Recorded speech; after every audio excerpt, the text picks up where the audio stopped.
ನಿಜವಾಗ್ಲೂ ನಿಮ್ಮೆಲ್ಲರ ಆಶೀರ್ವಾದದಿಂದ ನನಗೊಂದು ಅವಕಾಶ ಕೊಟ್ಟಿರಿ. ನೀವು ಮನೆ ಮಗಳ ಒಂದು ಸ್ಥಾನ ಕೊಟ್ಟಿರಿ. ಇವತ್ತು ನನಗೆ ಶಾಸಕರ ಸ್ಥಾನದಕ್ಕಿಂತ ಹೆಚ್ಚಾಗಿ ಮನೆ ಮಗಳ ಸ್ಥಾನ ಏನು ಕೊಟ್ಟಿರಿ, ಅದಕ್ಕೆ ನಾನು ಸದಾ ಚಿರಋಣಿಯಾಗಿ ನಿಮ್ಮ ಜೊತೆಯಲ್ಲಿದ್ದು ನಿಮ್ಮ ಸೇವಕಳಾಗಿ ನಾನು ಕ್ಷೇತ್ರದಲ್ಲಿ ಕೆಲಸ ಮಾಡ್ತೀನಿ.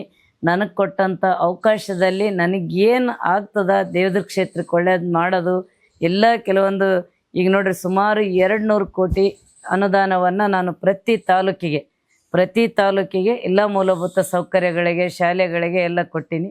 ಅದೇ ಥರ ಮತ್ತೆ ತಾಯಿ ಮತ್ತು ಮಕ್ಕಳ ಆಸ್ಪತ್ರೆ ಬೇಕು ಅಂತೇಳಿ ನಾನು ಸೆಷನ್ನಲ್ಲಿ ಮಾತಾಡಿದ್ದೆ, ಅದು ಕೂಡ ಮಂಜೂರು ಮಾಡಿಸಿನಿ.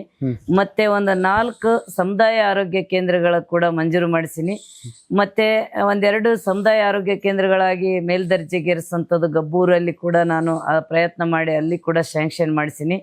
ಮತ್ತು ಇಲ್ಲಿ ಅತಿ ಹೆಚ್ಚು ಮುಸಲ್ಮಾನ ಜನಸಂಖ್ಯೆ ಇರೋದ್ರಿಂದ ಅವರಿಗೂ ಕೂಡ ಮೌಲಾನಾಜ ಸ್ಕೂಲ್ಗಳು ಖಾಲಿ 5 ಲಕ್ಷ ಇದ್ದಂಥದ್ದು ಈಗ 5 ಕೋಟಿವರೆಗೆ ಏರಿಸಿ 4 ಮೌಲಾನಾಜ ಸ್ಕೂಲ್ಗಳು ತರೋಂಥ ಒಂದು ಪ್ರಯತ್ನ ಮಾಡೀನಿ.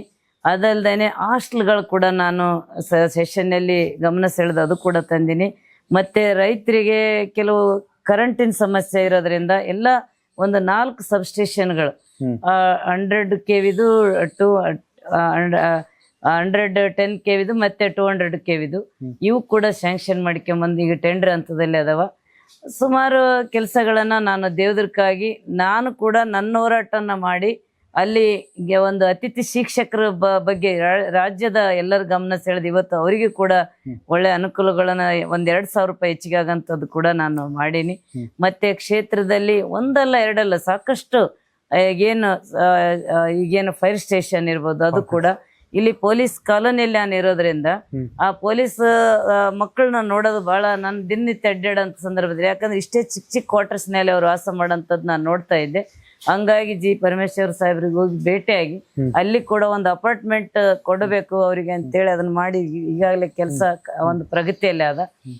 ಇದರಂಗ ಭಾಳಷ್ಟು ಕೆಲಸಗಳನ್ನ ನಾನು ಈಗ ಕೆಳಭಾಗದ ರೈತರಿಗೆ ನೀರು ಮುಟ್ತಿದ್ದಿಲ್ಲ, ಭಾಳ ಸಮಸ್ಯೆ ಆಗ್ತಿತ್ತು. ಸುಮಾರು 200 ಕೋಟಿವರೆಗೆ ನಾನು ಅನುದಾನವನ್ನ ಮಂಜೂರು ಮಾಡಿಸಿ ಇವತ್ತು ಗೇಟ್ ಅಳವಡಿಸಕತ್ತೀರಿ. ಯಾಕಂದ್ರೆ ಕೊನೆ ಭಾಗದ ರೈತರಿಗೆ ಕೂಡ ನೀರಿನ ಸಮಸ್ಯೆ ಆಗ್ಬಾರ್ದು ಅನ್ನೋಂಥದ್ದು ವಿಚಾರ ಇಟ್ಕೊಂಡು ಮಾಡಿವಿ. ರಸ್ತೆಗಳು ತಂದ್ವಿ, ಸುಮಾರು ರಸ್ತೆಗಳು ಕೂಡ ನಾನು ಎಲ್ಲೆಲ್ಲಿ ರಸ್ತೆಗಳ ಸಮಸ್ಯೆ ಅದ ಹೇಳಿ ರಸ್ತೆಗಳು ಕೂಡ ಮಂಜೂರು ಮಾಡಿಸಿವಿ. ಅದರಂಗ ಕ್ಷೇತ್ರಕ್ಕೆ ಬರೋಂಥ ಅನುದಾನವನ್ನ ಪ್ರಾಮಾಣಿಕವಾಗಿ ನಾನು ದೇವದುರ್ಗದ ಒಂದು ಮತದಾರರ ದೇವರುಗಳಿಗೆ ನಾನು ಮುಟ್ಸೋಂಥದ್ದು ಪ್ರಯತ್ನ ಮಾಡ್ತಿದ್ದೆ.